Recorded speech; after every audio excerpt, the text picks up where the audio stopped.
This conference will now be recorded.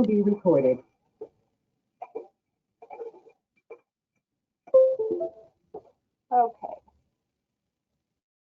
So for the record, I'm Gail Henriksen. I'm the Clatsop County Community Development Director, and we're here today. This is our second town hall meeting to discuss revisions to the two short-term rental ordinances and ways that we can combine those two ordinances. And before we get started, I did want to note that Commissioner Thompson is here today. And Commissioner Thompson, I don't know if you'd like to say a few words before we get started. Thank you, Director Henriksen. I would, and I've written them out, so forgive me if I have to refer to my notes because I have something to say this morning. I hope you'll give me your careful and compassionate attention. I want to talk about me, I want to talk about you, and I want to talk about us this morning. Number one, my heart is in this place, my neighborhood, my county, my state. I listen to you. Number two, I listen to you, everyone, written and oral. Number three, there are 5 Clatsop County Commissioners by the charter. I am one of 5. Each of us is accountable directly to 20% of the voters. We are by charter nonpartisan. We are by charter volunteer. So District 5, 20% of the voters in Clatsop County, over half the land mass in Clatsop County. It goes from the ocean to the Columbia County line, the Tillamook County line, halfway up the county. A lot of land mass. And for me, the really most significant part, I took an oath of office. I gave my word. My honor is to obey the law as a county commissioner. My honor is to be ethical. I can't do whatever I please. I obey the law. I behave ethically. But number 3, also, I represent the whole county. That's my oath of office. So that's me. Now you, I would ask you, friends and neighbors, colleagues, to put yourself in someone else's shoes. When you speak, put yourself on the other side of the table and consider your impact. How would you feel if someone spoke to you the way you're speaking? So to have that kind of self-awareness. And number 3, us. I'd like us to have the context this morning of considering what's the best form of government for this area. We have options. We have options. We could form an HOA. We could form, if the voters approve. I mean, all of these are if the voters approve, but options for legal structure, an HOA, a special service district, or 3, incorporation as a municipal entity.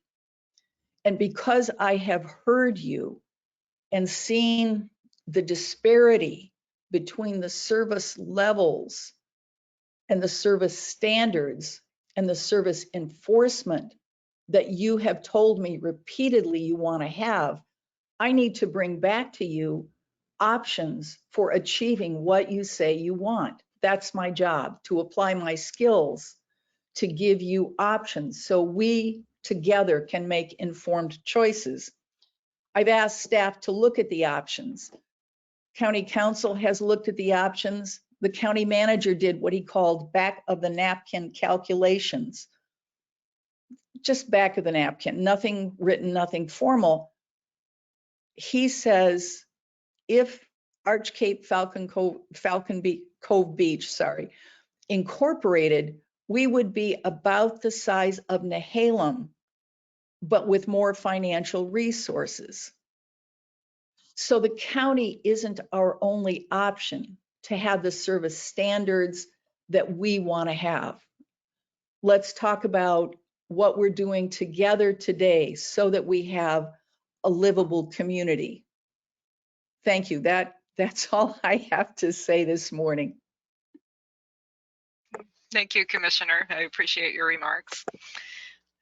So before we get started, I just wanted to go over a few refreshers on GoToMeeting, or if you've not used GoToMeeting, how our system operates. It's a little bit different than Zoom. We will have the opportunity today, we're not doing registered speakers, so I'm not going down a list, but as we cover our individual topics, everyone will have a chance to come off mute, and I will just go through and call on everybody who would like to speak. And today is really to have a discussion. It's not a public hearing. We're not taking testimony, so to speak. We want to have a discussion and look at the different possibilities of how we can handle some of these ordinance merger topics that we're going to be talking about today. So you can also, to unmute yourself, you'll see down at the bottom of your screen, there's a little microphone icon that's circled here in green. If it's got the line through it, it means you're on mute. And if it doesn't have the line, it means you are live. So just always remember that. If you're calling in on the phone, *6 will mute and unmute your phone so that you're able to participate in the meeting as well. There's also a little balloon speech bubble icon up at the top of your screen, which is our chat function.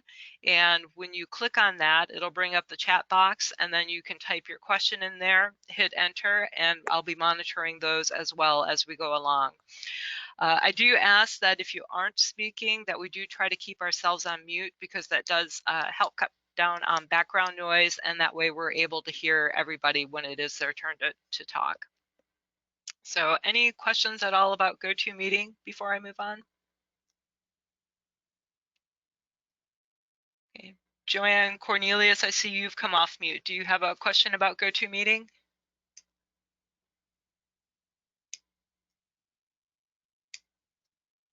Okay. All right, well, seeing none, we will keep going. So today we're here to talk about 4 different topics. As you know, in our last first town hall meeting back in September, we talked about parking, noise, trash, and some other topics. Today we're going to be looking at occupancy caps and levels. We'll be looking at length of stay. We'll be looking at violations and penalties, and also unsubstantiated complaints. And I do want to preface our discussion today with the statement that these are preliminary recommendations. These are not final recommendations. They're thrown out there as a starting point for a discussion. So nothing here is set in stone. And I just want to make that very clear before we move forward. So just a quick background. This has been a topic we've been talking about for a year almost, probably more informally before that. Right now, as you can see moving down our chart, the board instituted a moratorium for 120 days that was put into effect on September 1st. And so we are now on our second town hall meeting. We will likely be asking the board to extend the moratorium into February so we can complete our work, and that's anticipated to go before the board on December 8th at their regular meeting at 6 p.m. And I just want to make sure that everybody's aware of that as well. The schedule has us having one more town hall meeting in January of next year, and then we will be sending out, if needed, any notices to affected property owners. And then we are anticipating 2 public hearings, one on February 9th and one on February 23rd next year, to adopt any proposed revisions. And of course, because life is fluid, these dates are all fluid as well. So, but this is what we anticipate at this point. Any questions on our schedule?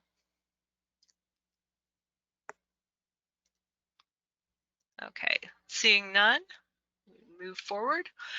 So I want to talk a little bit about framework, just to have everyone understand how staff is trying to operate in this process. And so the items that I've listed up here are what I have understood the board to have discussed during several of our different work sessions about this. And so this is what is in the back of staff's heads when we're looking at putting a proposal out. So as I have understood what the board has talked about at this time, and again, everything is fluid, they have not expressed an interest to have a blanket prohibition on short-term rentals throughout the county. At this point in time, they have not expressed an interest in grandfathering out short-term rental units. The board has expressed an interest in having one ordinance for the entire area that is unincorporated Clatsop County.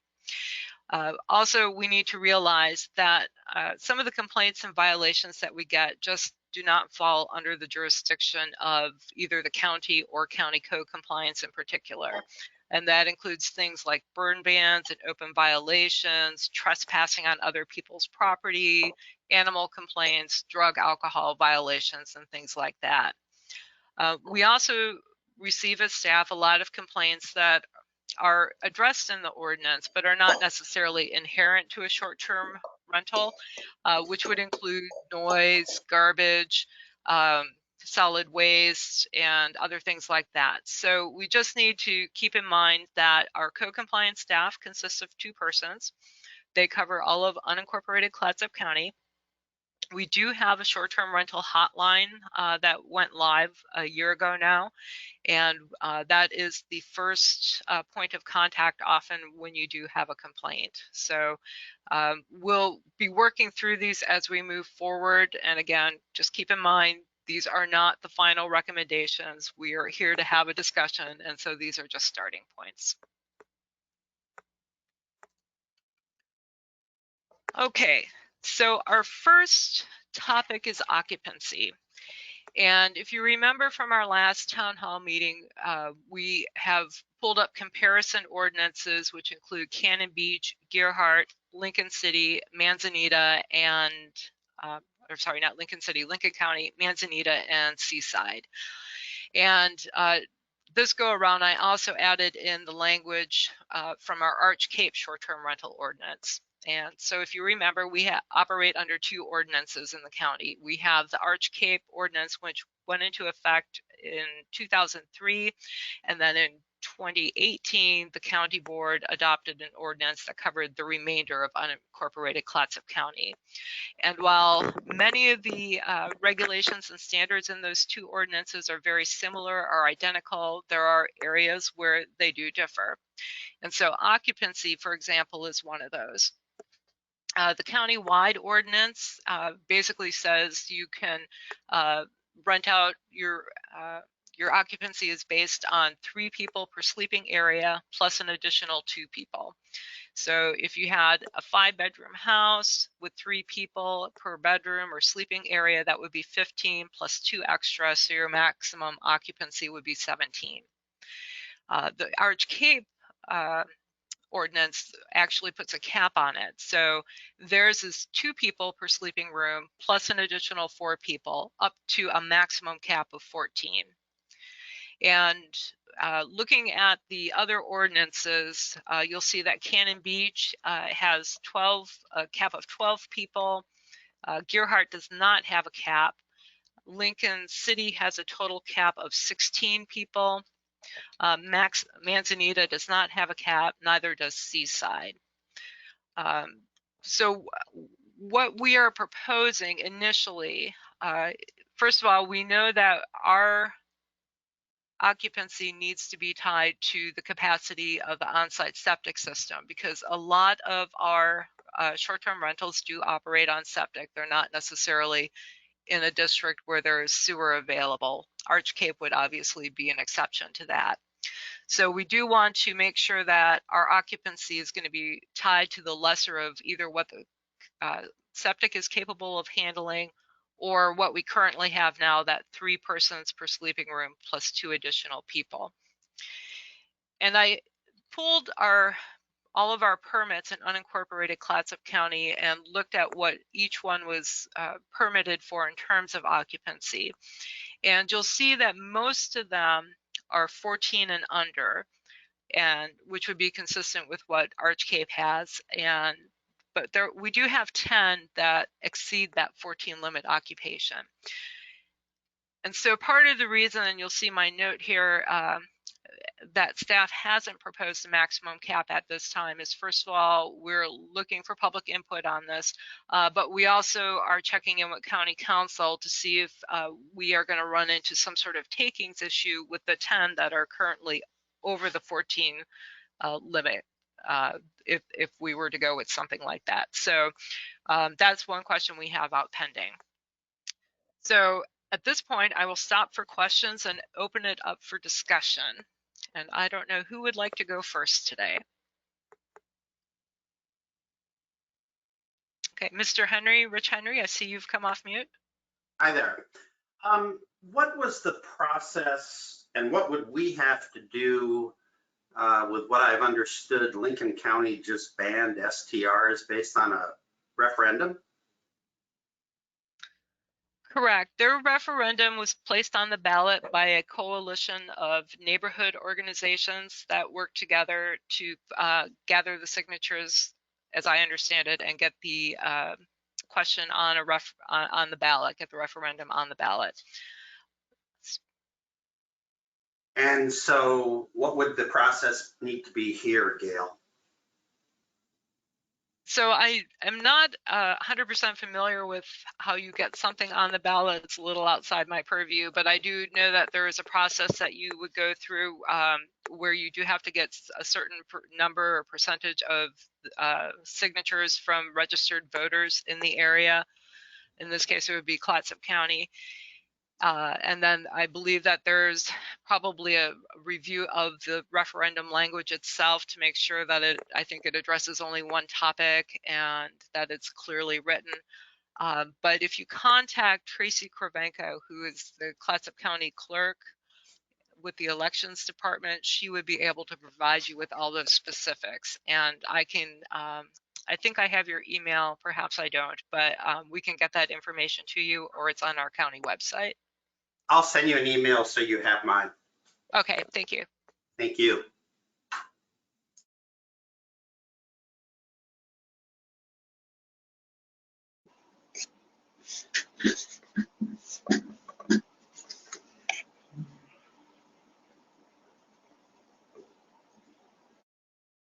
Okay, all right, Charles?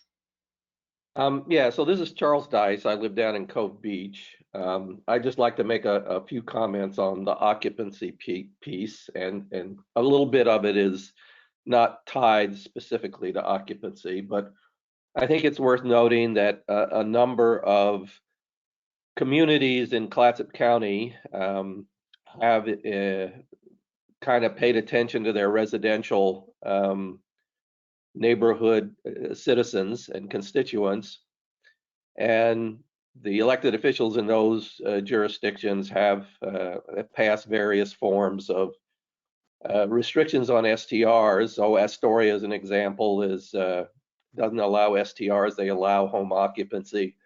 The same in Warrenton, no STRs, it's home occupancy. Gerhardt is no STRs in residential neighborhoods except for one zone, R3. Cannon Beach is got a permanent cap of 92 STRs, and you can only rent once every 2 weeks, or sorry, once every 14 days in Cannon Beach. And Manzanita has a restriction of 17.5% cap in their residential neighborhoods. And as we just saw or heard from Richard, Lincoln County just passed a new ballot initiative which contains an ordinance that prohibits STRs in residential neighborhoods. With respect specifically to the occupancy number, the Cannon Beach occupancy limit of 12, as best I can remember, is kind of tied to their interpretation of the state fire code, in that anything more than 12 requires the residents to be sprinkled. So I don't know if that's something that's included in what the county has looked at or not, but it's certainly something that I think bears looking into. And certainly for those STRs that are in existing residential neighborhoods, you know, the occupancy limits of 10, 12, 14 This is way out of the realm of residential use in my eyes, but that's just my opinion. So that's really all I had to say. Okay, thank you, Charles. And I do want to let everyone know we will talk about the zoning issues at our January meeting, and we are reviewing with County Council the ordinance and referendum that was passed by Lincoln County a couple of weeks ago. So we will be talking about that in January. Next, we'll go to Linda Ironman, and then we'll go to Rick Smith, and then Nancy Chase. Good morning. I'm Linda Ironman from Arch Cape, and I have a kind of a overall question here, and I'm glad Commissioner Thompson is here because perhaps she can speak to it. This idea of one ordinance for the entire area, I mean, how important is that really? That is if anything, a bureaucratic efficiency issue, and trying to balance what would be lost by Arch Cape if their ordinance was taken away. I mean, we have a 20-year, almost 20-year ordinance that was enacted as a compromise between those who didn't want rentals in the community and those who didn't want any restrictions on the community. And that ordinance has been keeping the peace in Arch Cape for way longer than the county has had an ordinance. You know, since 2004, Arch Cape has fewer complaints. It's more rentals and way fewer complaints than any place else in the county. And the reason for it, I truly believe, is because we have limits on occupancy, and we have, more importantly, limits on length of stay. So somehow the idea that one size has to fit all seems to be driving this, and I'd like to know why.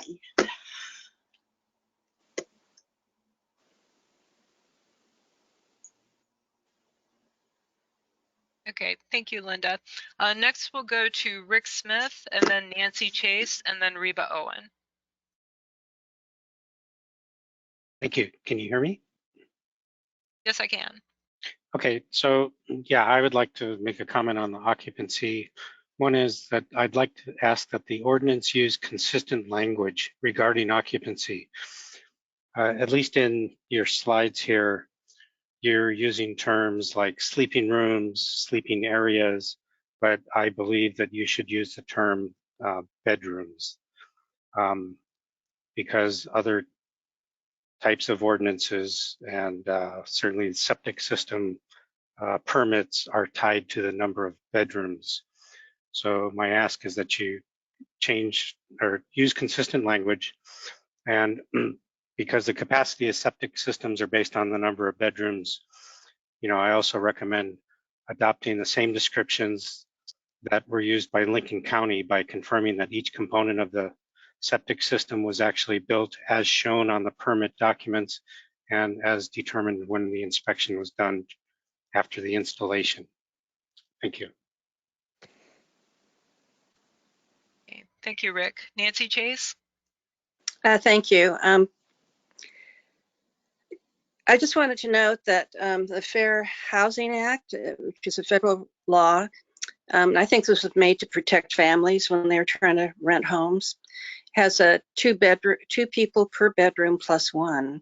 So I have a 2-bedroom house, and I have kept my limit down to 4 people, but unless there was a small child, and I think there are exceptions for children under 5. And I think a majority of the short-term rental owners that I'm aware of set their own voluntary limits much lower than what would be allowed. And I think this is, for me, as a short-term rental owner, there's a lot of wear and tear if there are a lot of people and you don't want to promote parties. I also set a limit on the number of cars, so 2 cars, mainly because I rent to a couple and they may come at different times. But what I don't want is 4 adults there, 4 cars in the driveway. So I think there's some maybe downsize some of those occupancy allowances. Anyway, appreciate your consideration. Thank you. Thank you, Nancy. Reba? I'm Reba Owen. I have a family cabin at Cove Beach, Falcon Cove since the 1940s, so I'm ancient. I just have a general statement that I think supports that the current revisions are not helpful at all. That the whole policy, even though it's fluid, is not helpful. Single family dwellings now used as short-term vacation rentals are really just motels and small hotels in a residentially zoned area. And with these, as we all know, come noise, garbage, water issues, unleashed snarling dogs, illegal beach fires, 3 of which were in front of my cabin this summer, overflow parking on our narrow, undeveloped streets so that no fire truck or ambulance could get through, and out of area renters over and over again with no knowledge of the dangerous beach and surf conditions. And so occupancy, I think Nancy Chase is right in how she controls the number of people that use her facility, even though I don't want those facilities. But when you have 14 people in every house in Falcon Cove or Cove Beach or Arch Cape or anywhere else, you have all these problems. And you said that the county doesn't cover some of these problems, such as dogs, for example. But what has happened with the rules or no rules, these STRs are damaging what used to be a quiet, beautiful residential area. I also support the Arch Cape Community Club document on this issue that was prepared by Linda Gaylord Ehrman. So that's all I have to say. Good luck with whatever happens. Thank you. Thank you, Reba. Caller 2, I see you're off mute. Would you like to speak? This might be me, Beth Radich. Is that right? Can you hear me? Yes. Hi, Beth. Hi, everybody. Lots of good points brought up. I just kind of wanted to add on to what Rick Smith said. In terms of description, it really needs to be specific and say legal bedroom. Needs to have egress, needs to have a closet, needs to be a real bedroom. I also think occupancy is, many people alluded to this, Nancy, Reba, Charles, it's the root of a lot of the problems. Residential houses, typical American family is less than 3 people. The typical Falcon Cove family is less than 2 people. 14 people doesn't work in a residential community. And it is the root of so many of the issues: overflow parking, overflow septic, noise, disruption. And then just, I guess in general, since I'm off mute, I agree with Reba. I think in general, I know this is a draft, but it is not listening to the residents and voters. Commissioner Thompson talked about voters when she kicked us off, and I think that's right. This doesn't reflect inputs from your voters. It doesn't solve the root cause. I mean, why aren't we talking about what Lincoln County has done and Astoria has done and Warrenton has done and Gerhardt has done in their residential communities to support voters and residents? If you look at this and you look at how it pushes responsibility away from certain agencies, it dumps it onto law enforcement or fire and rescue. They're already overburdened. It's not solving the root cause. It's not really looking at it. I urge you to really look at what we are doing in residential communities. Listen and hear your residents and your voters. This does not reflect any of the input you've received from your voters and your residents. Thank you.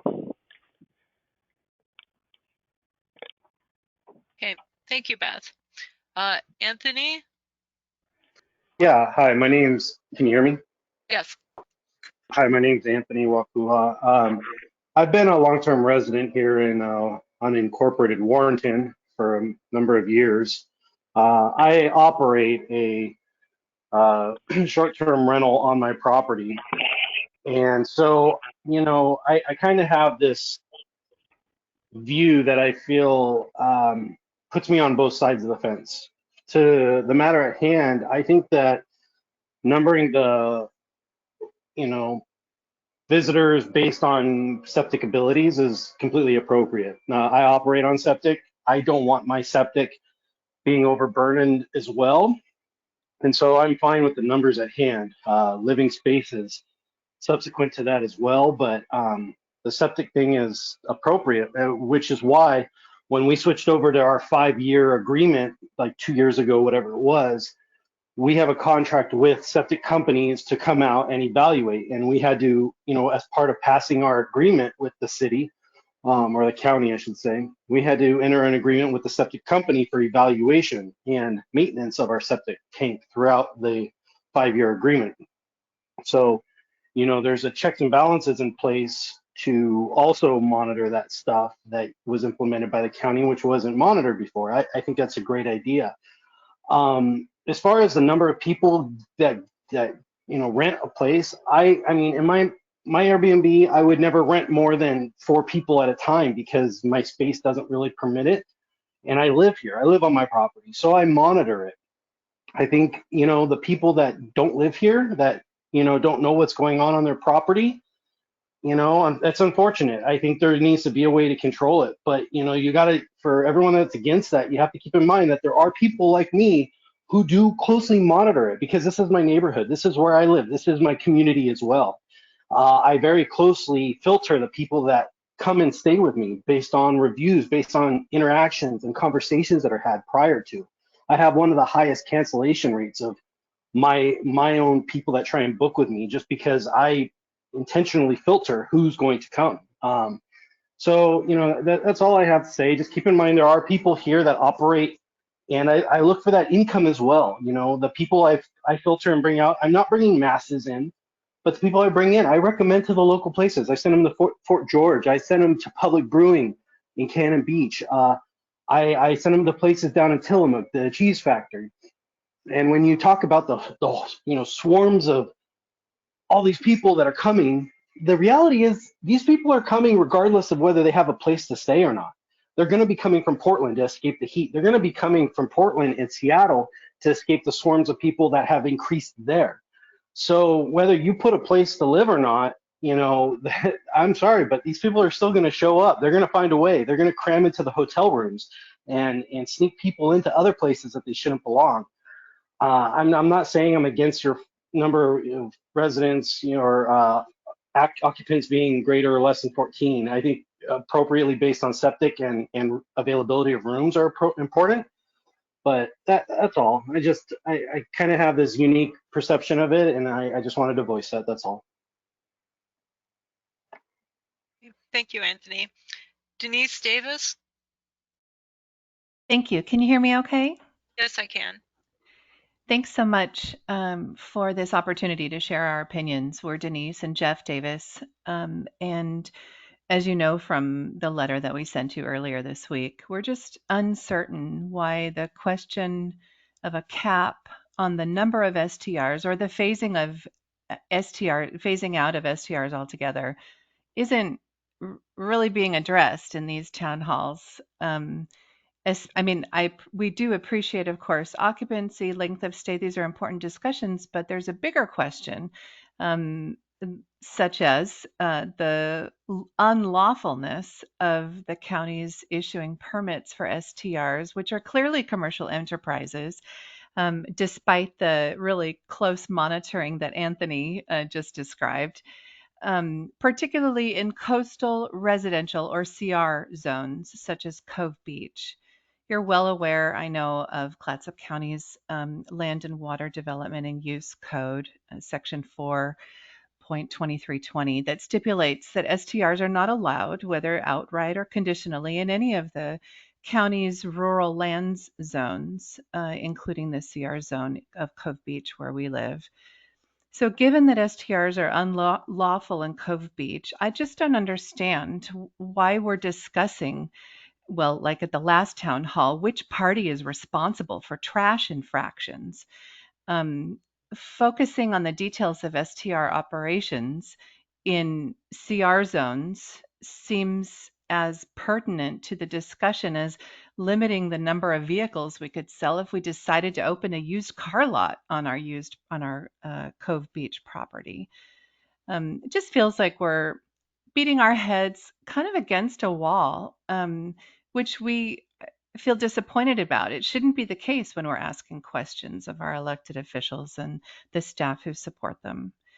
So while we acknowledge the proposals to place some restrictions such as occupancy and length of stay, which of course are important, we appreciate the research, Gail, that you have undertaken and that you've shared here in this presentation.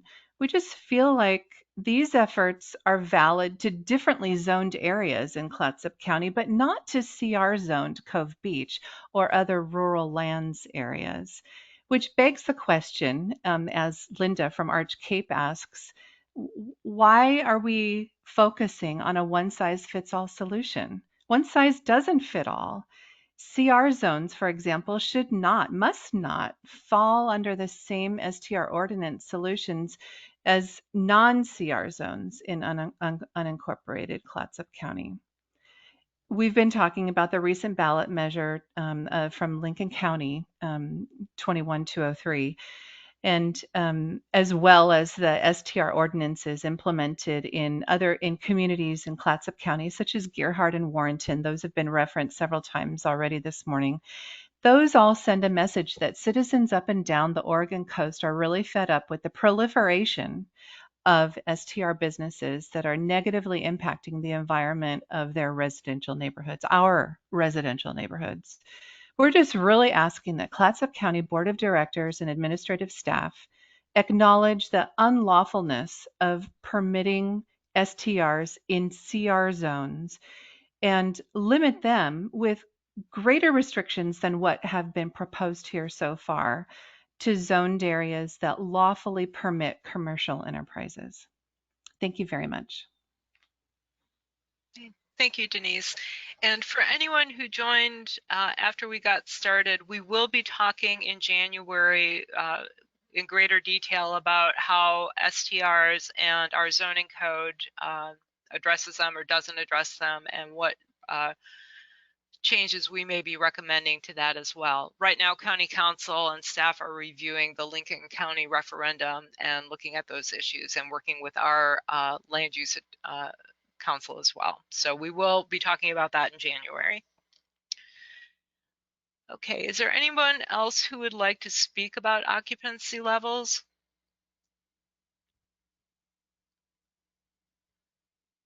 Okay, so Linda, go ahead. Linda Ironman, again, specifically regarding occupancy levels. I just did a little math here, and in Arch Cape, there are 76 licensed rentals, and they're usually filled at the same time, which is weekends and summer. A maximum of 14, which is what we have in Arch Cape, I believe is over 1,000 people coming into our community at the same time. The number of residents in Arch Cape, I don't know the exact number, but it is maybe 20% of that, but I doubt it. In Cove Beach, they have 21 rentals and no limits on occupancy and very few residents. So you can just see how the livability of the neighborhoods is becoming just so difficult. If we reduced the occupancy to 8, a maximum of 8, which is what the Arch Cape Falcon Cove Beach Community Club is recommending, you would have a maximum of about, I believe, maybe 600 people rather than over 1,000, which is better. So I'd just like you to, the county, to think about the ramifications of the number of people that you're talking about. And they are all moving into homes that are single family homes. These homes were built, zoned for and built for a single family. And I've seen a statistic that the average single family right now in 2021 is 3.15 people. So we've got to do something. That's the cap on occupancy is honestly ridiculous. You know, go by. It is. Thank you. Okay, thank you, Linda. John Meyer.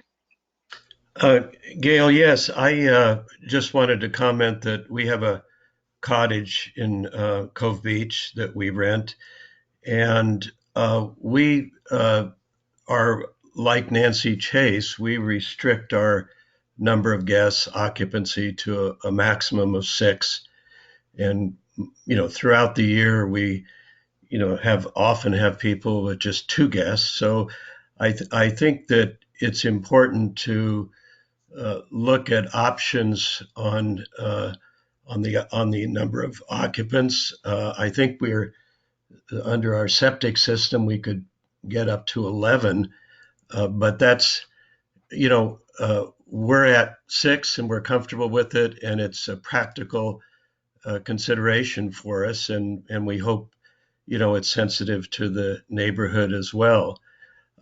Secondly, on the issue of this, I keep hearing about being unlawful, and I do hope that someone will address this, because it's coming from many different sources, and as homeowners, we don't want to be in a situation where we're doing something that's unlawful or illegal, and we don't want to be living in a community where our neighbors think we're doing something unlawful or illegal. So we really hope that issue does get properly addressed, and those people who are concerned about it can somehow be satisfied, one way or the other. I think it's an important issue. It troubles me to see various community organizations publicly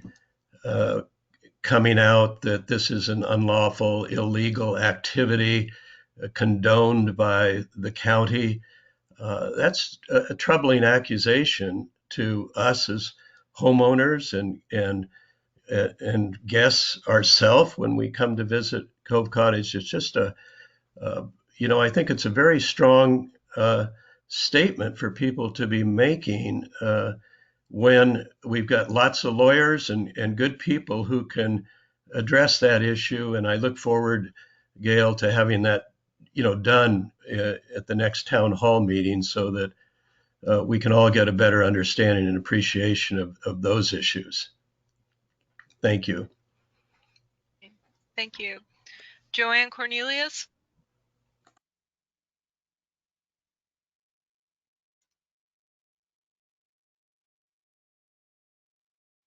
So Joanne, you are on mute.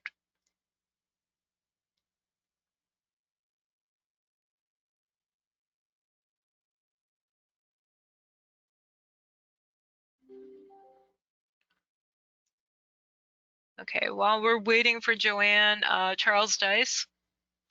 Yeah, I just like to make a quick observation as someone who lives right in the middle of Cove Beach and has for 20 years and has seen what happens here on a daily basis. And I certainly appreciate the intent of a number of the speakers with respect to restricting the number of occupants in their homes and in screening the occupants in their homes.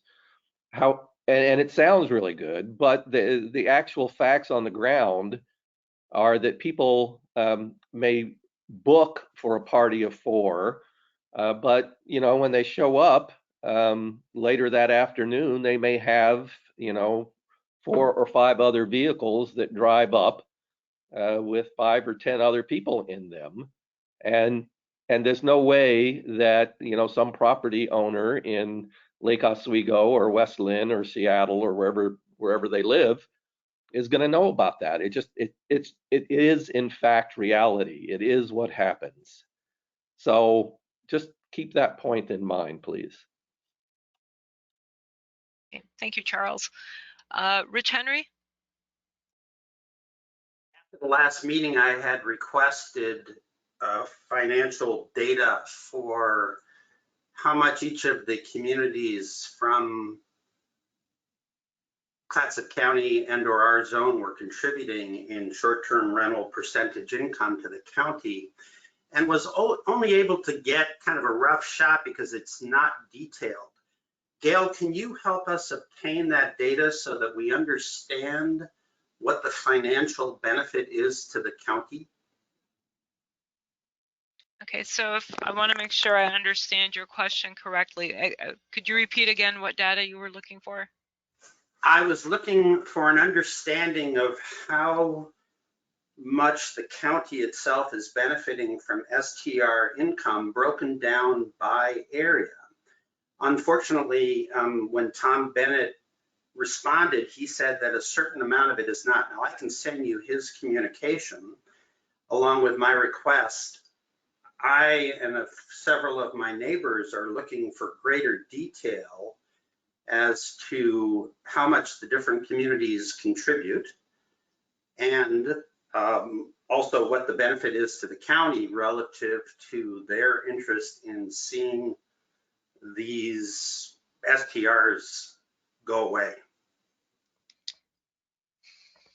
Okay. Would it help if I sent you those documents?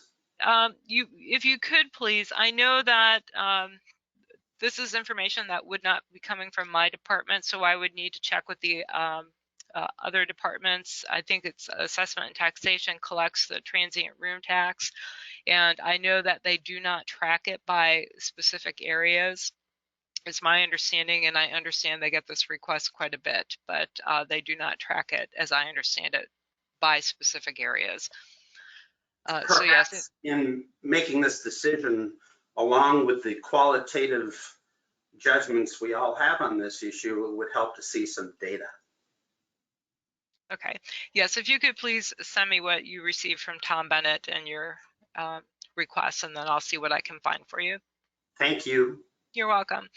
All right, Joanne Cornelius, I'm going to come back to you. I think we've got you off mute now.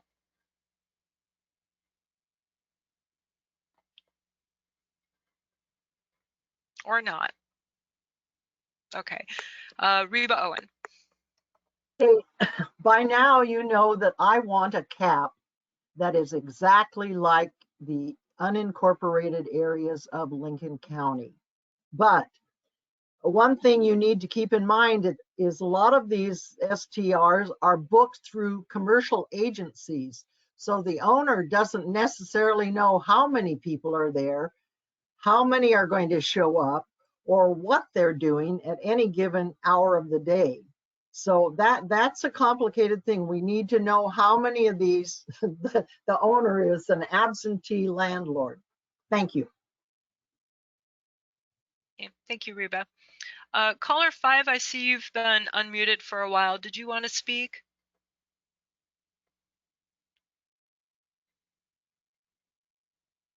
No. Okay. Ellen Solaris? Just on the last point that was made there, I think actually that the property management companies probably do a better job than many of the individual owners might do, just because they don't want to get crosswise with the regulators and create problems for themselves.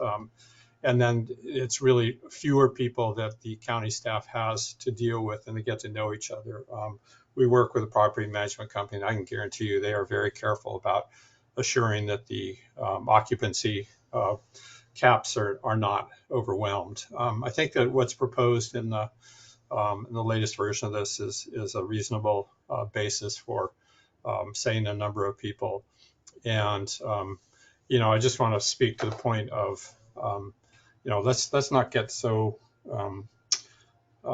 sure that the beauty of our coast should be limited just to those folks who have been able to afford and buy housing. We certainly want to keep the community, with a nice atmosphere and feel to it. And I think that the STR owners have been really willing and able to live within restrictions that attempt to do that and take care of the worst of the problems. But let's not seek perfection on this when good should be enough to suffice, and we can all live with each other. And just in the same way that we like to go to other places and rent houses, we just came back from Georgia and Maine. In both cases, we rented houses and lived within whatever restrictions that jurisdiction had put on them. I just think let's not go too far with this whole thing. Thank you. Thank you. John Chapman has put a chat in, and his chat is that I would like to request that occupancy limits are established for specific zones and special districts based on their purpose rather than setting one county-wide limit. And Suzanne Johnson, who is the Director of Assessment and Taxation, she has written that the major reason that assessment and taxation is unable to provide transient room tax is collections by communities areas is due to confidentiality. We can only provide broad statistics per ordinance. So that's the confidentiality of those cities or unincorporated areas? It would be the property or the person who's paying the room tax. Therefore, they could be aggregated by area if there was no breach of confidentiality for the individual? So I cannot address those questions, Mr. Henry. I would suggest that you reach out to assessment and taxation to address those questions, because I don't have that information and it's a little bit beyond what we're trying to work through today. Okay. Okay, thank you. All right, unless there are any other comments about occupancy, I'm going to summarize what I've heard as I understand it, is that ideally amongst some of the people who have spoken today, perhaps the majority of the people who have spoken, what they have said is that preferably short-term rentals should not be in certain neighborhoods. I have heard the Arch Cape Falcon Cove Beach Community Club say that if there is a cap, they would recommend 8. I have heard some people say that, we need to make sure that occupancy looks at septic, but also looks at parking. Have I pretty much summarized what I've heard? All right, seeing no one shouting at me and saying no, we're going to move on. Oh, sorry, Gail. This is Denise Davis. Yes. I also heard that the notion of a definition of bedroom versus sleeping area or that kind of thing, that occupancy should be tied to very specific bedroom, 4 walls, it closes, it has a closet, it has a heater, or, that kind of a thing. Yes, thank you, Denise. You're correct. And I do have that noted here. So thank you for reminding me of that. Okay, so we are going to move on. We've got about 36 minutes left. We can always choose to run over, but trying to be mindful of our schedule. So the next item that we were going to look at was length of stay. And currently right now, the only 2 ordinances throughout the county that we looked at that specify how often you can rent are Cannon Beach, which is once every 14 days, And then our Arch Cape ordinance, which is once every 7 days or 7 nights. We, at this point, haven't looked at carrying that language over from Arch Cape, but let me put the question out. If understanding that there's a group of people, I won't say majority or minority, but a group of people who are speaking here today and listening that would not want to have short-term rentals, putting that issue aside for a moment, if we can. If there were to be a length of stay type of regulation in the ordinance, would we want to carry over the 7-day out of the Arch Cape, or would we look at something more along the lines of what Cannon Beach has, which is once every 14 days? Does anybody have any thoughts on that? I see Alan Solaris, you're off mic. Yeah, let's see, when the Arch Cape ordinance was adopted, I was involved in helping to work on the language for that ordinance, and particularly on this point. I think Arch Cape's ordinance is pretty reasonable. I think one of the objections for people in the neighborhood is the constant turnover of folks who might be just staying 2 nights or 3 nights, very brief stays. And so then you have all the traffic and movement of people moving in and out of a place. So if that is stretched out to a longer period, I think 7 nights, 1 party per rolling 7-night period is not unreasonable. A lot of people rent, maybe 3 nights, Friday, Saturday, Sunday, and then it would lay quiet for a few days. And next party might come in and spend a week. But I think the ordinance is in Arch Cape is reasonable. I could certainly live with it. I'm down in Cove Beach if it's 1 party per 7-day period. And it's just important that that's a rolling period. It's not a calendar week as such. Thank you. Thank you. Charles Dice?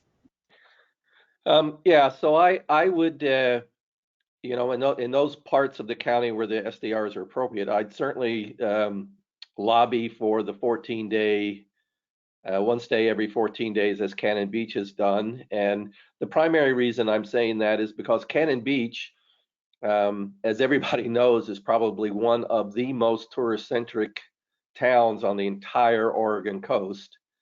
And and they went through a several-year-long task force process to come up with their eventual ordinance. And as Linda Ironman mentioned earlier, it was very much a compromise on everybody's part to come up with the specifics that went into that ordinance. And they have a lot of data. If you go look on their website, they have a lot of the task force presentations available on their website. And they have a lot of data about how they came up with, some of the conclusions that they reached in that task force. So I think they did a great job, and they had really good reasons.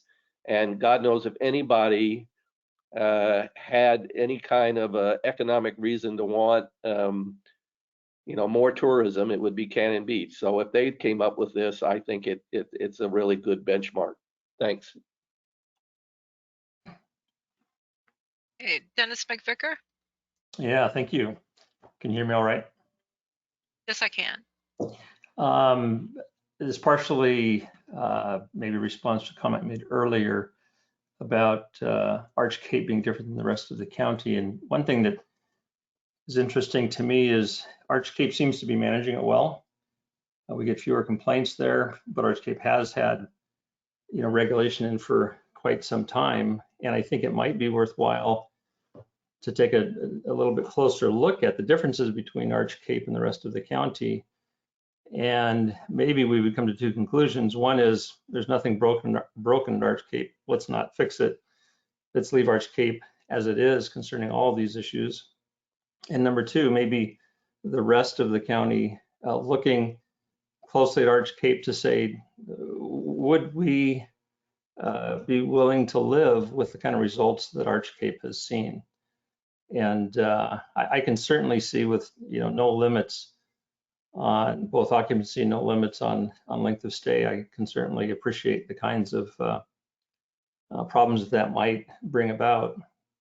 At the same time, if Arch Cape went from once every 7 nights to once every 14 days, and drop my business in half, or if I had reduced my occupancy from 14 down to 8, that would have a significant impact and on the viability of my home.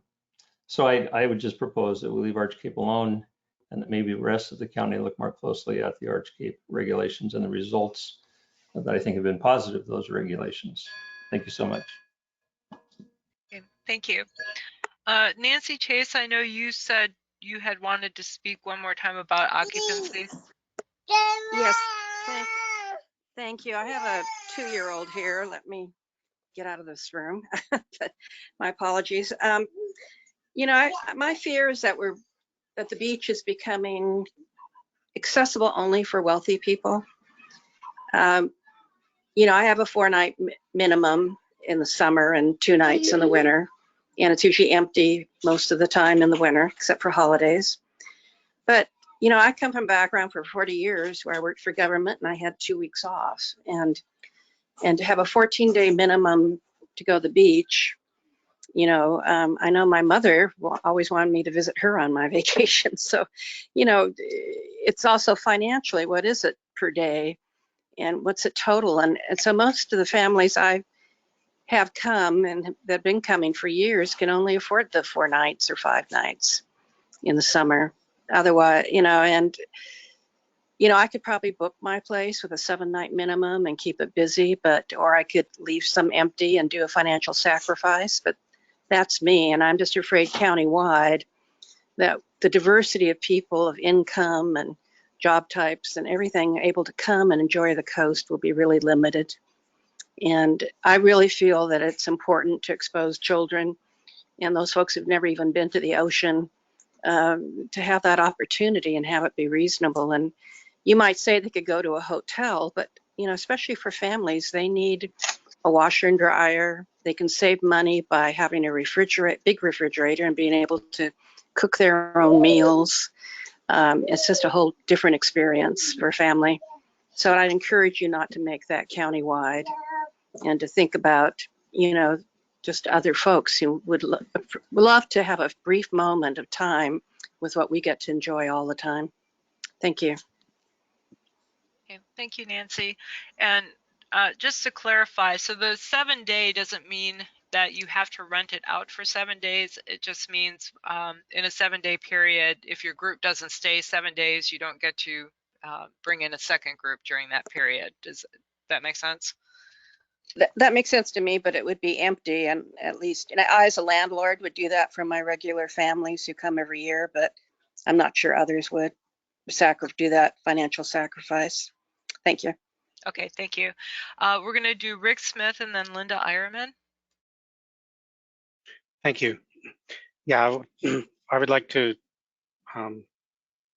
support, at least the 7-day, if not the 14-day, but we do need some type of restriction on the length of stay. The main reason for those STRs that have septic systems is that a daily turnover of 14 people would have such a high water usage for that septic system, not only from the people, whether they're taking showers or washing dishes, but also the cleaning crew would have to run the washer, dryer, use a lot of water cleaning every time there's a turnover. And having 7 turnovers in 7 days, which is what you would allow if there was no limit, would wreak havoc on the septic tanks, the system.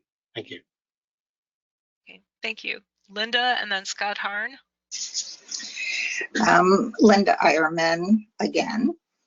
Well, I unmuted myself a couple minutes ago while Nancy Chase was talking, just because I wanted to clarify, as Gail just did, that a length of stay rule is not the same as a minimum stay rule. It simply means that only one rental can be engaged in any, say, 7-day period. So it's really one rental a week, but maybe someone would stay longer. And since really most of the year, most renters are weekenders, then most rentals are 2 nights, and then for the week, the rental stays dormant. That's the way it works. I also want to point out that the Arch Cape ordinance with the 7-day limit was enacted in 2004 when there were many, many fewer rentals. It's better than no limit, but a longer limit of one rental in every 14 days, as Cannon Beach has gone to, would be much more consistent with the number of rentals we have now. I mean, between Arch Cape and Cove Beach, we have half of all the rentals in the county.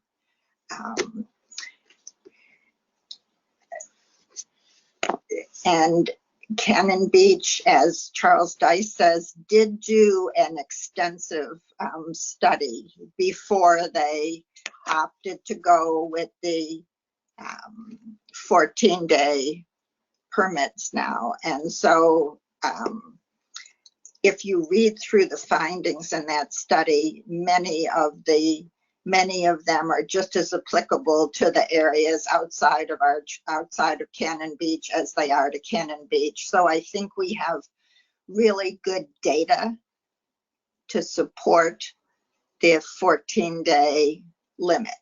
And it may be more appropriate than the 7-day one that was enacted almost 20 years ago. Also, the Cannon Beach 14-day rule was challenged actually a long time ago, almost 20 years ago, as a taking, and the Oregon courts held that it was not. So that issue has got at least a tentative resolution already. Thank you. Okay, thank you. Scott Harn? Hi, yeah, I posted one of my comments, but I'll reiterate it here. And it's my understanding that there is a significant subset of rental units in Cannon Beach that do not abide the 14-day limitation. And if we're going to be accurate and thorough in this discussion, we need to reflect that.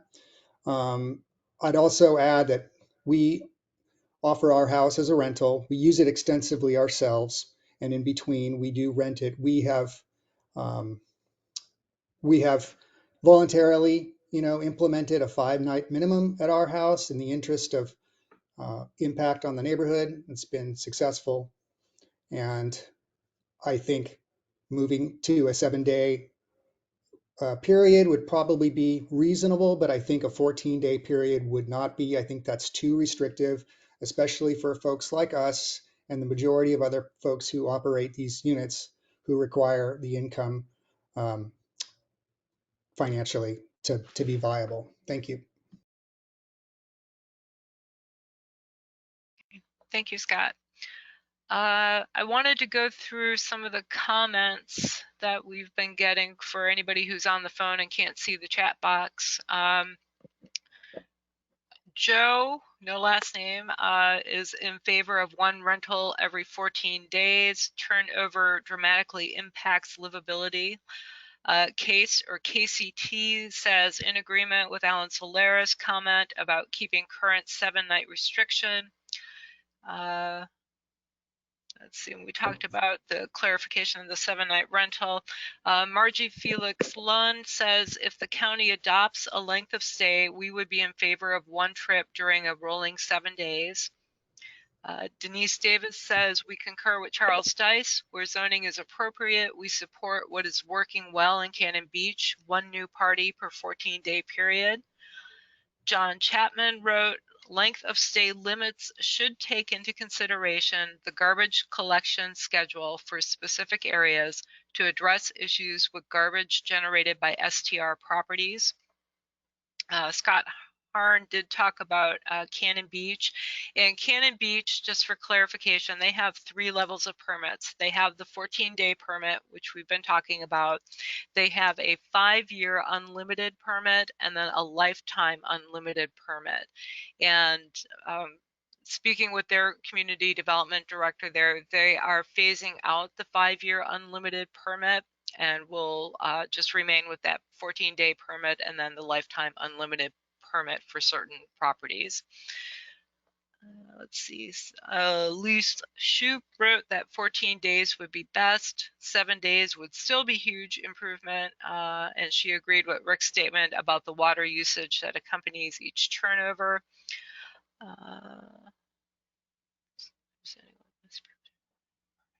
I'm not sure about Dennis McVicker's comment about applying to people who do not have a permit. So Dennis, I don't know if you can clarify that for us. I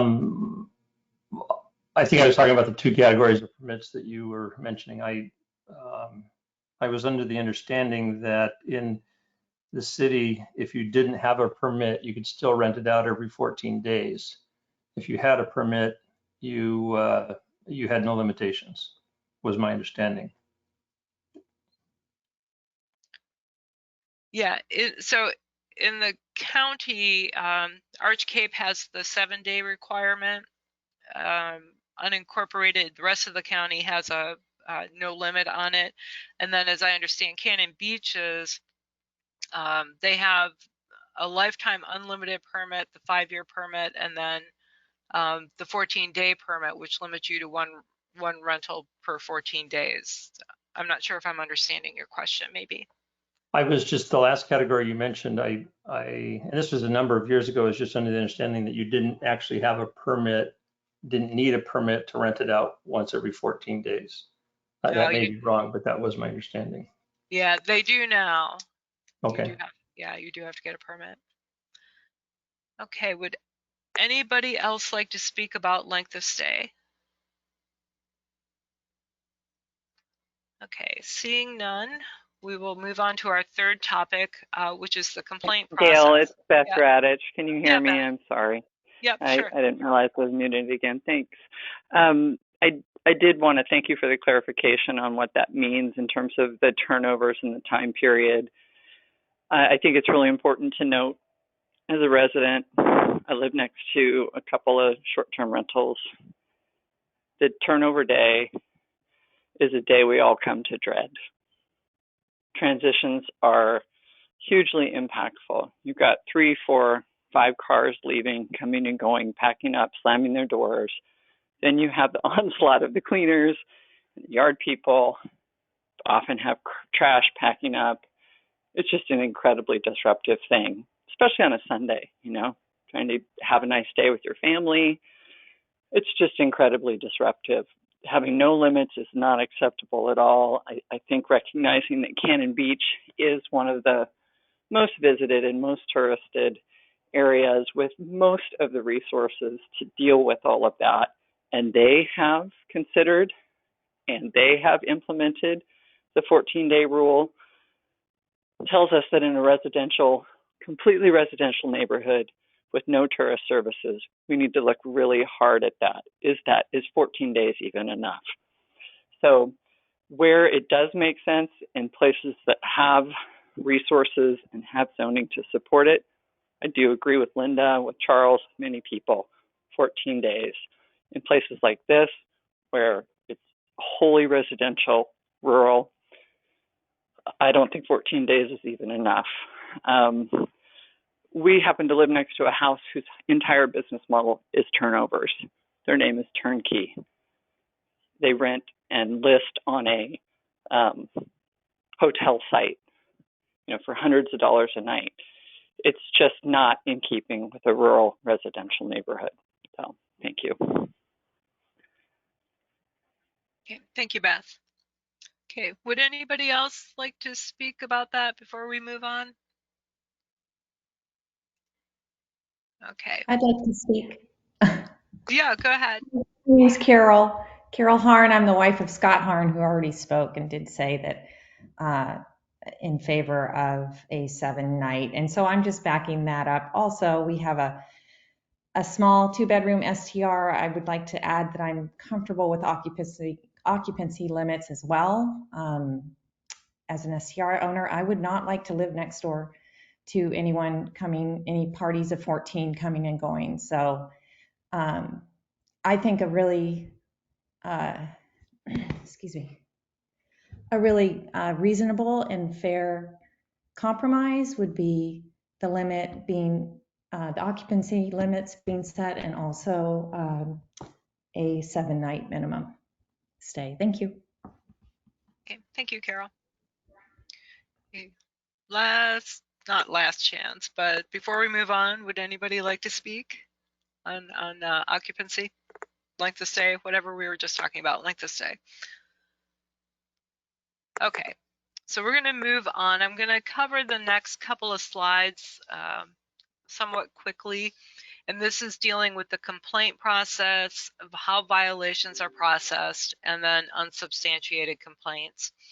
And we will be talking more in January about the local agent or the local contact person, and there will probably be some revisions to that coming forward as well. But in this current go around, the way the system should work, and to make that clear, is that when you have a complaint, we do have this 24/7 short-term rental hotline. So that should be one of your first points of contact, or the contact person who's designated on the permit. And we are working to get all that information online, so that like Cannon Beach's website, you can go there day or night and pull up all that contact information. And we are in the process of putting that together. One of the other changes we're looking at is our ordinance currently says that the contact person should promptly respond, which is a pretty subjective term. Looking at other ordinances, times vary. Some of them use that timely response language. Some of them give an actual specified period of time, usually between 20 and 30 minutes. In this case, staff is recommending right now 30 minutes. And then just to help clarify our process, our code does require signed written complaints when complaints come in. We have in the past accepted anonymous complaints, but what the ordinance does say is that you should have a signed written complaint form. So we're just putting that into the ordinance to specify that. And then in terms of penalties, this is probably one of the things that causes a lot of consternation and confusion and frustration on everyone's part, is that we have language in the ordinances that, you know, talk about revocation of permit and all this other stuff. But again, we have 2 people responding to code complaints throughout the entire county. And as we talked about at our last meeting, we have different priorities where we want to address health safety issues first as our top priority. And when Ordinance 1801, which covers the unincorporated county, was adopted for short-term rentals, that was really the purpose. Those rentals, a lot of them had been renting for years and paying their transient room tax, but there were no standards or requirements in place to address health safety issues. And that was really the whole intent of Ordinance 1801. So to try and address it, and to try and make the process for how code compliance works a lot clearer, and make sure that there are actual penalties tied to different types of violations, staff has broken the complaints that we receive out into 4 different levels, with level 1 being the most egregious, requiring the most immediate attention, which would be septic violations and operation without a permit. And those would be a mandatory notice of infraction, and the penalty would be that operations would have to cease immediately until those issues are resolved, because you shouldn't be operating without a permit, and you shouldn't be operating if your septic's not operating. Level 2 complaints would be over occupancy, which again is tied to a health, life safety issue. Not quite as imperative to be addressed as septic violations, but still very important. And that would also be a mandatory notice of infraction. And then you'll see further down on the screen, because everybody can see me point, there are different levels within that level 2 violation. So if you have your first violation within a 24-month period, you get your notice of infraction. Second one, you can have a suspension of the permit for up to 30 days, and then moving upward from that. Level 3 violations would be those things that are code violations, but not necessarily inherent to STRs. So things like parking, lighting, garbage, outdated contact information, noise complaints, those would be handled through the standard code violation procedure. Now, having said that, I did talk with the sheriff this morning to talk about parking and noise complaints.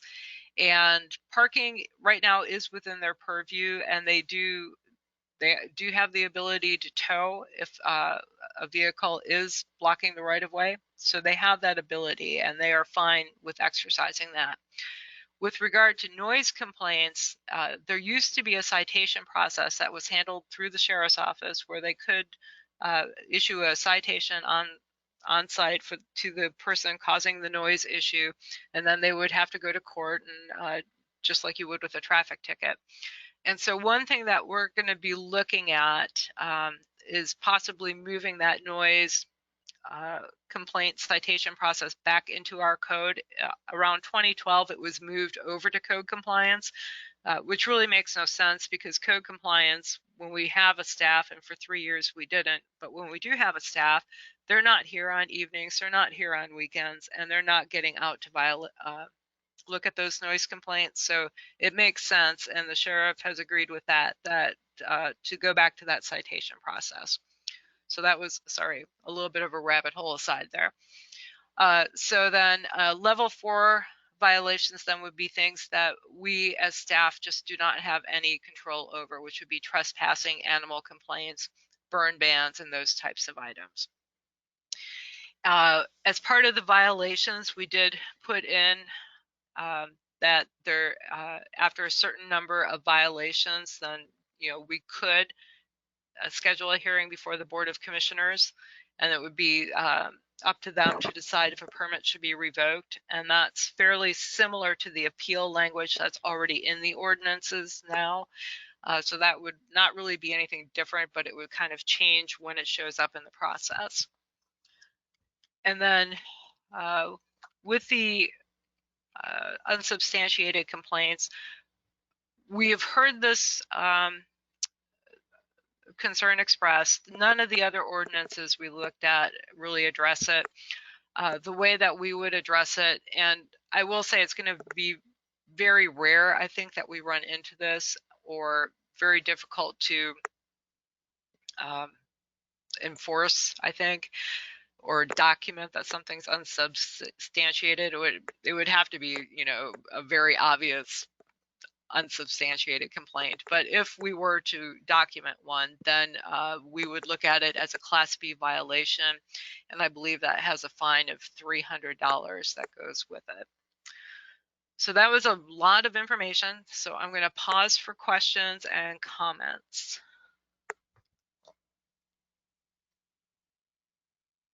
And I have stunned everyone into silence. Charles Dice, I knew I could count on you. I try to accommodate anything you want. So the comment I would make, and again, this is an observation of somebody who lives here day in and day out and experiences these things down in Cove Beach. There are really two issues. One has to do with what the county chooses to enforce and what it chooses not to enforce, and what it chooses to investigate or not investigate. So I think if the eventual ordinance includes a requirement that complaints be investigated and penalties be enforced, that would be a great thing.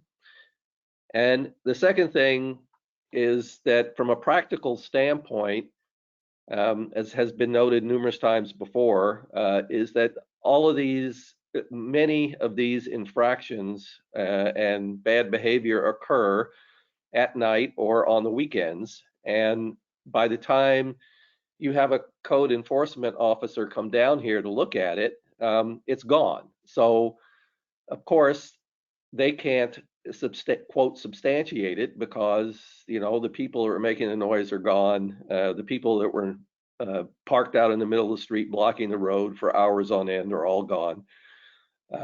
So I'd like to see some provision that says that if the local residents that are filing the complaints have either video or pictures or audio documentation, that be accepted per se by the county as proof of the infraction. Otherwise, I don't know how you're possibly going to manage it, and it's always going to be a he said, she said situation. So those are my thoughts. Okay, thank you, Charles. Anyone else like to talk about complaints, violations? Yes, this is Beth Radich. Hey, Can you Beth. hear me? Yes. Hi. Yeah, I agree with Charles. I mean, I think that we've had a lot of good discussions about this with you, Gail, and certainly brought this up a lot. There's 30, 40 of us who, and some of us have the misfortune of living next to really high volume businesses. And it's we're trying to follow your process and we're not seeing results from that process. So I think you're trying to make meaningful changes to it that can be enforced and can work. I don't see in this provision that it does seem a little bit complicated with I get the idea of saying, septic and permit things are the most important. I still think that those are really hard things to get follow up on, especially septic here. I know there have been numerous reports and it took years for the house next to us to have to address that, and they were still allowed to use it the whole time. So I think the intention is good to try to break it up into I guess what's important and how to manage it. I would just urge you to maybe look at simplifying it, and certainly to not put the burden of enforcement and reporting all on the residents, and certainly not our law enforcement. They're already really overburdened.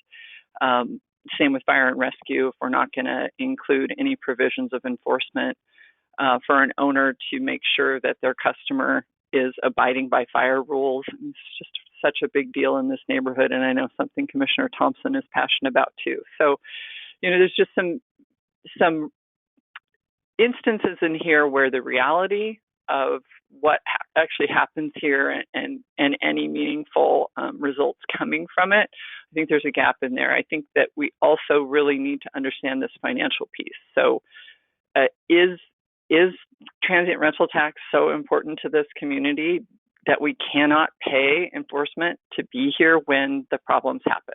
They happen on holidays, evenings, and weekends when the customers and the transient renters are here partying. And, not all of them are partying, but, when the instances occur, that's why, and there's no enforcement for it. And, I know my family does not want to call on law enforcement to manage someone's business next door to us. I mean, that should be the business owners. And back to Anthony, he manages his property. He lives there. I mean, that's a perfect model. It releases the county from so much, whether it's law enforcement or your team, Gail. It's all of our tax dollars. It's all of our time. And we want results. And I want my child to be able to sleep at night and walk safely down the roads.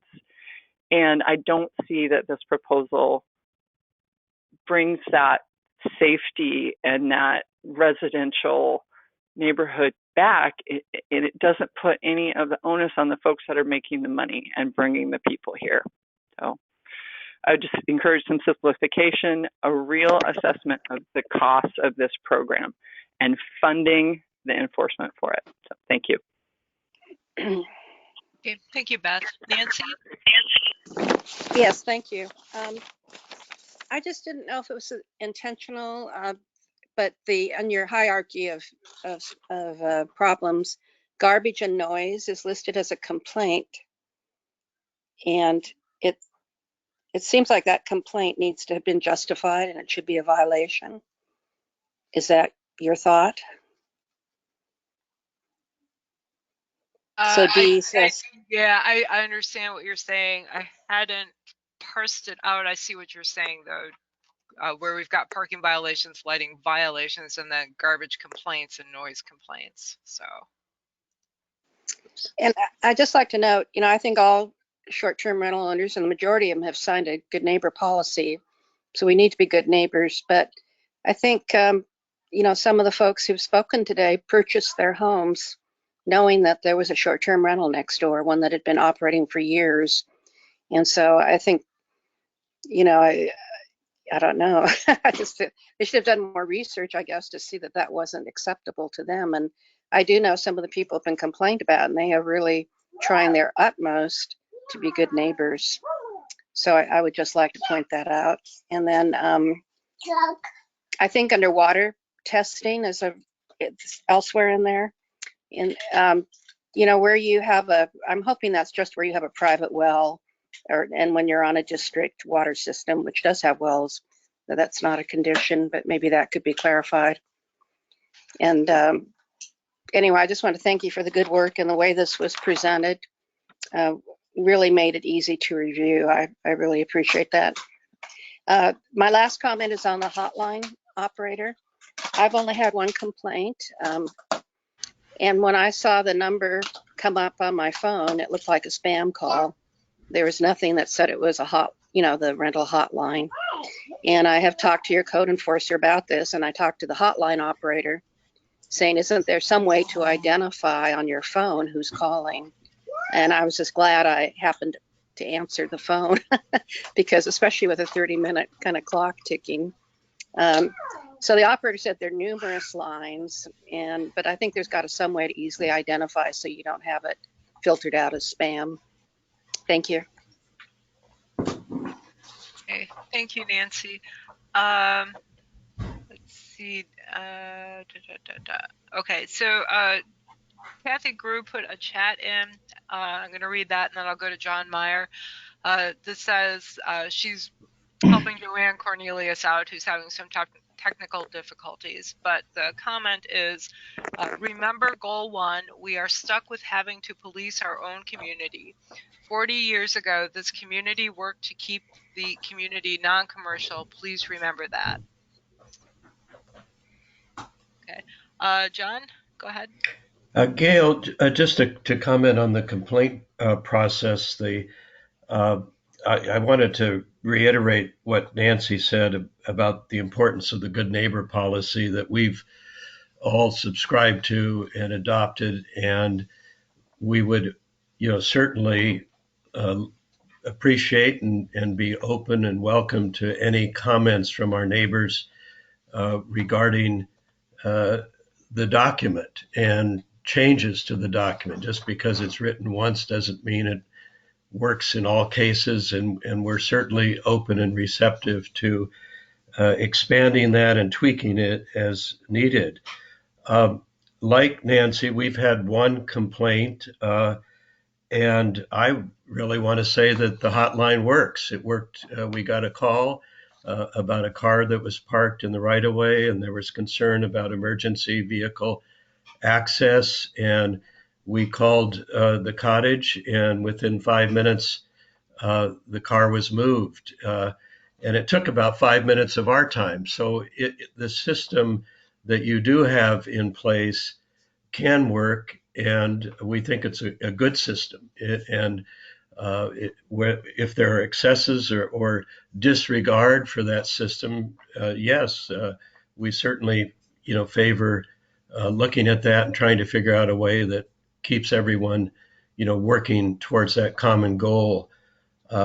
I should also say that we always notify our guests before they arrive that they're coming into a quiet residential neighborhood, and we ask them to respect that fact. And Yes, occasionally we had a guest that came and it was a special event in their family, and an extra visitor came from their 90-year-old father came down to celebrate someone's birthday.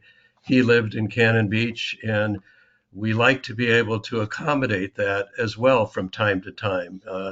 Obviously not to excess, but always trying to respect our neighbors. So I would, just like to put a vote of confidence into the good work that you've done on this hotline, and I believe as long as it's used respectfully by both parties and not abused, it's a great system, and we've just got to, keep working towards with that in mind, and I think our good neighbor policy, is a kind of our template for how we reach out, to our neighbors and encourage any input to that policy.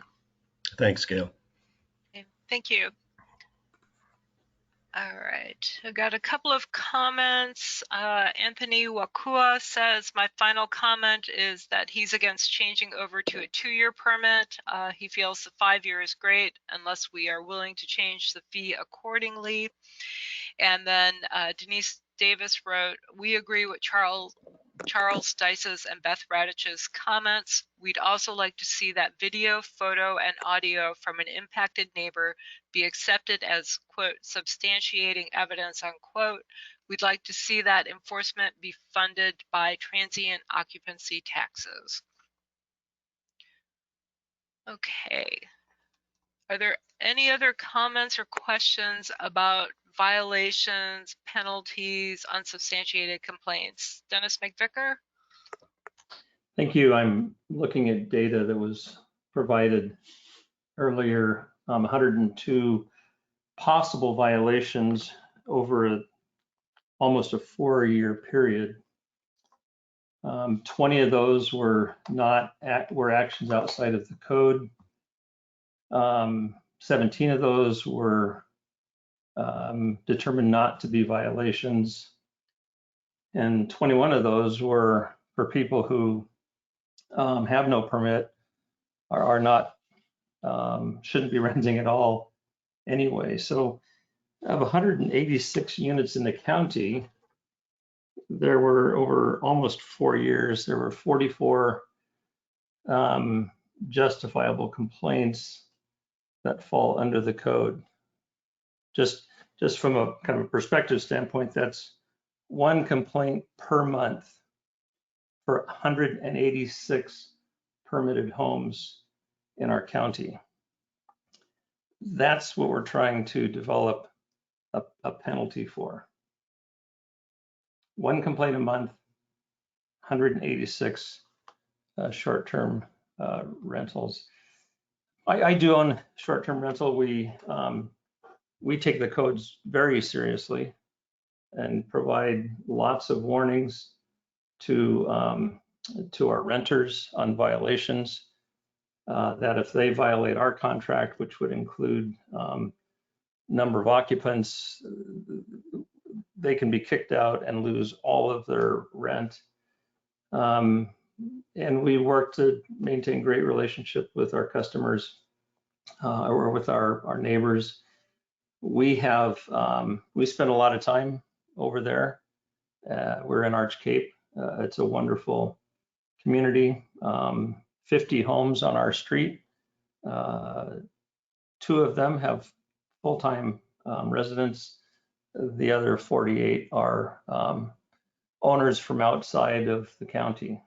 And maybe that's another good reason why some areas maybe should be treated a little differently than others. And again, Arch Cape has been pretty successful. Only 13% of the complaints, with 40% of the short-term rental units. Thank you. Okay, thank you. Would anyone else like to speak or have comments or questions?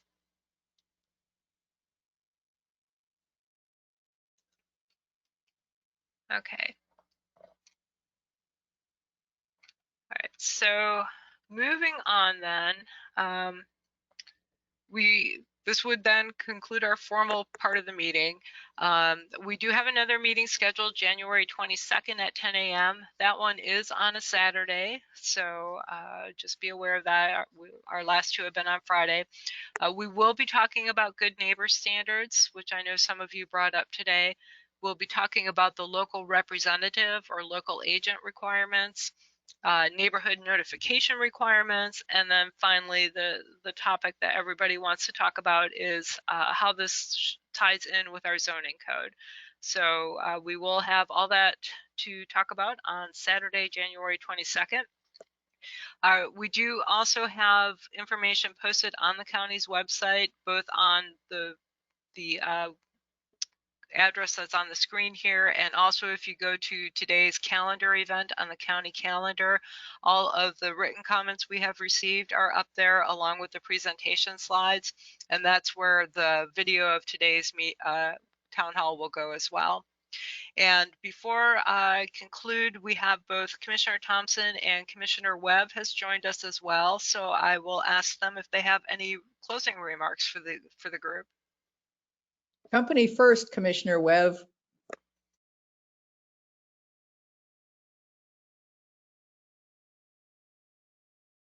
Thank you, Commissioner Thompson. I would like to emphasize that this is a particularly difficult process because there has been so much interest focused on the southwest part of the county, when in fact we do have other areas of the county, particularly the Clatsop Plains area, and also within, I think, probably every commissioner's district, there are short-term rentals in the unincorporated areas. So I'm listening very intently.